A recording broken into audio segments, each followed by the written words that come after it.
What's up, YouTube? Welcome back to the channel, guys. If you haven't subscribed yet, please go ahead and subscribe. The goal right now is 100 subs. Once I get to that, the goal is going to be 1,000. So please go ahead and subscribe. So in this video, we're going to be checking out the top 10 funniest Boondocks moments.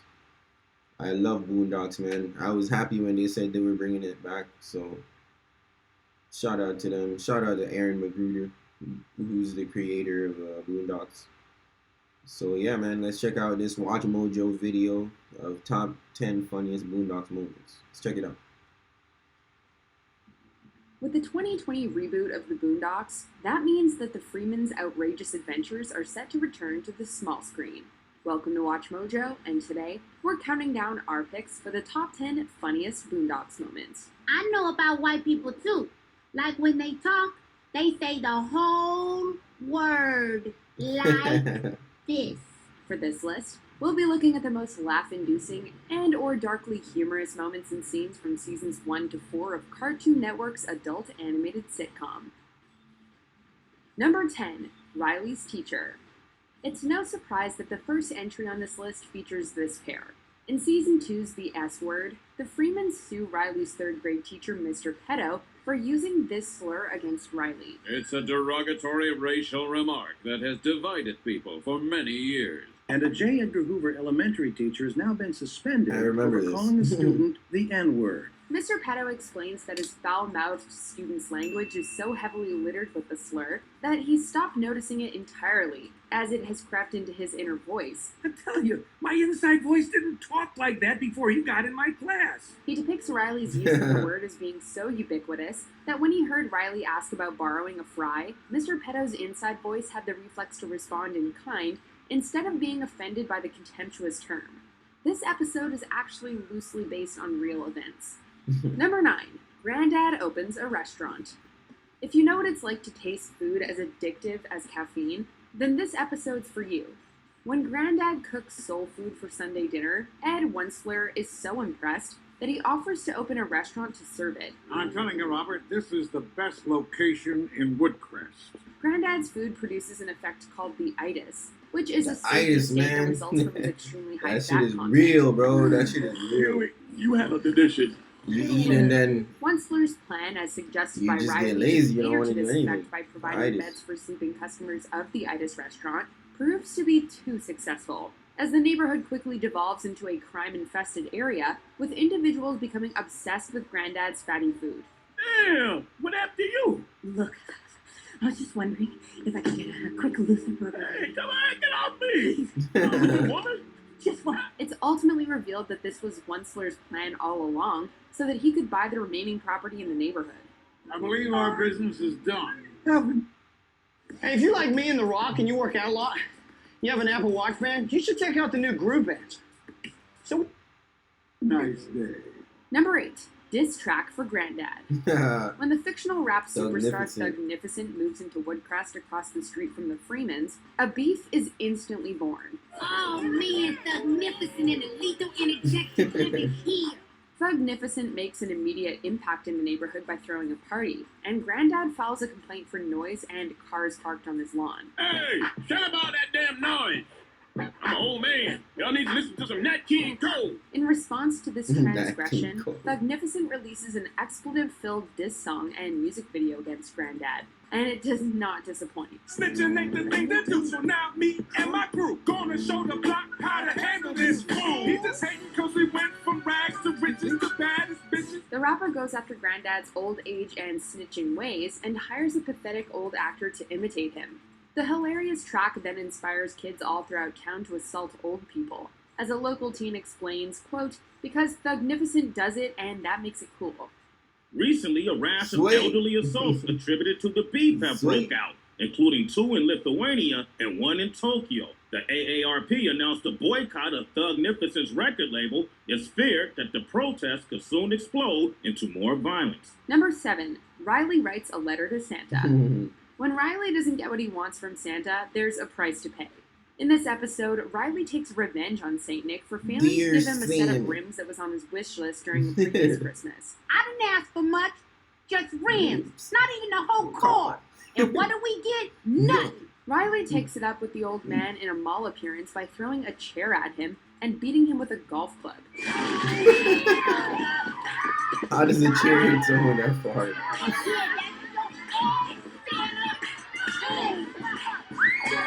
He then proceeds to threaten Santa in writing, giving us a hilarious insight into Riley's creative process and making sure to get the point across with a few choice words. I'm coming for that ass again until you pay what you owe. Sincerely yours, the Santa Stalker. As we find out later in the episode, the letter doesn't seem to get the job done to Riley's satisfaction, so another mall Santa must unfortunately meet the young boy's wrath. Number 6. American Compassion. When an incurable flu rips across the country, the Freemans turn to President Obama's televised emergency speech for guidance. Good afternoon. I'd like to start off by thanking all of you out there who have called and written letters about the safety of the first family. You'll be happy to know that Michelle, Sasha, Malia, myself, and Bo are all fine. Don't nobody care about you, man. Tell us everything will be okay for us. After reassuring the country that he and his family are safe, he delivers some unsatisfying news for Granddad. The country's best weapon against the flu is compassion for our fellow man. In times of crisis, Americans pull together. And what's going to get us through this difficult time? Sharing. Sharing? Lending a helping hand to a neighbor in their hour of need. Granddad's panicked anger reveals his absolute distrust and hatred for others as he loudly yells in front of his grandchildren. This makes it abundantly clear that when the apocalypse hits, Granddad isn't the one you want to be with. We all gonna die! Number 5. Uncle Ruckus performs an exorcism. If you thought Reverend Father Uncle Ruckus would be any less racist than just the plain old Uncle Ruckus, you are in for a surprise. Tom Dubois gets possessed by the ghost of the old man Stinkmeaner, who has returned to seek revenge on Granddad for killing him in a previous episode. We could all be reading a book right now. Once Stinkmeaner attacks, the Freemans need to use everything they've got to subdue him and tie him to a bed. Unable to rid the spirit themselves, they enlist Reverend Father Uncle Ruckus to perform an exorcism, and it goes exactly as you'd expect. May white God bless you, Robin. I came as fast as I could. Ruckus makes the family beat the possessed man with various racially charged items, like job applications, as they scream profanities throughout. Get your black ass out of here! Number 4. What Granddad Does to Stinkmeaner. Before good. Stinkmeaner went to hell, he caused hell on Earth. In Season 1's Granddad's Fight, we're introduced to the concept of the N-word moment, defined by Huey as a moment in which ignorance overwhelms the mind of an otherwise logical black male. Causing him to act in an illogical, self-destructive manner. This is exactly what happens between Granddad and Stinkmeaner, who spend the episode preparing for a rematch of a parking lot scuffle in which Stinkmeaner beats up Granddad with his martial arts skills.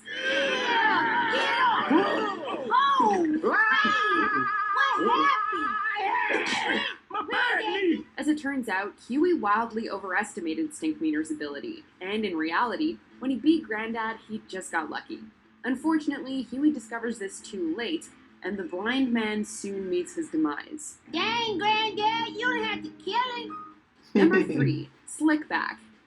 When Granddad starts dating a younger woman, you could say that he's a bit unwilling to accept the truth about her profession. Throughout the episode, his new girlfriend Crystal drops a hilariously great deal of signs to suggest that she's a working girl. Her ability to run fast in heels, her constant checking to see if he's a cop, and her multiple shopping trips. Robert's denial persists and eventually culminates in a scene in which he meets a man in a purple suit who insists on being referred to as a pimp named Slickback. Now hold up, Slickback. No, that's a pimp named Slickback. That's what I said, Slickback. No, it's a pimp named Slickback. Like a Tribe Called Quest. You say the Tribe whole Called thing. Quest. Even after this meeting, Granddad incredulously asks if she really is a causing both the kids and Crystal to interrupt him by screaming the very obvious answer at him. Yes. Talk about rose-colored glasses. YouTube is the #1 site for millions of creators online, but as more people flood to the platform... Number 2. Being interviewed by Werner Herzog. When filmmaker Werner Herzog tracks down Huey to interview him about Obama's inevitable victory in the 2008 elections, hilarity ensues. While people like Granddad are supporting the president without having any understanding of what he actually stands for, I'm voting for Obama because he's going to lower my taxes. Actually, he has promised to raise taxes at your income level. Huh?